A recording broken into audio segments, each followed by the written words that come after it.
అందరికీ వందనములు.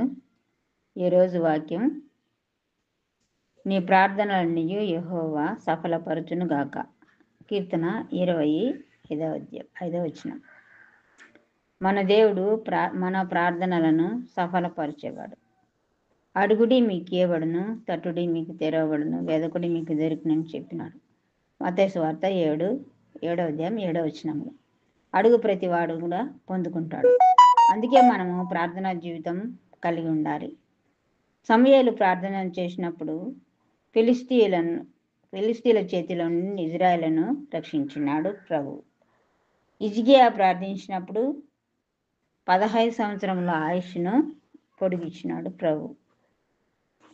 సొలొమోను జ్ఞానం ఇమ్మని ప్రార్థన చేసినప్పుడు జ్ఞానంతో పాటు ఐశ్వర్యం కూడా ప్రభువు అనుగ్రహించినాడు. యేసుక్రీస్తుని మనము విశ్వసించి ప్రభువుతో మన సంబంధం సరిగా ఉంచుకొని మనము అడిగితే ఏదైనా కూడా తప్పకుండా అడిగిన వాటిని మనము పొందుకుంటాము.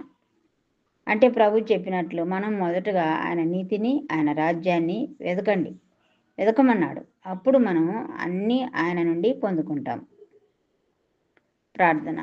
ప్రియ ప్రభు, నీతో మనుషులతో నా ప్రవర్తన సరిగా ఉండనట్లు నన్ను సరిదిద్ది చక్కచేయి తండ్రి. నీ నీతిని, నీ రాజ్యాన్ని నిత్యము వెదికే కృపలో నన్ను ఉంచుము తండ్రి. బుద్ధి విజ్ఞాన సర్వ సంపదలు నాయన నీ యందే గుప్తమైనవి.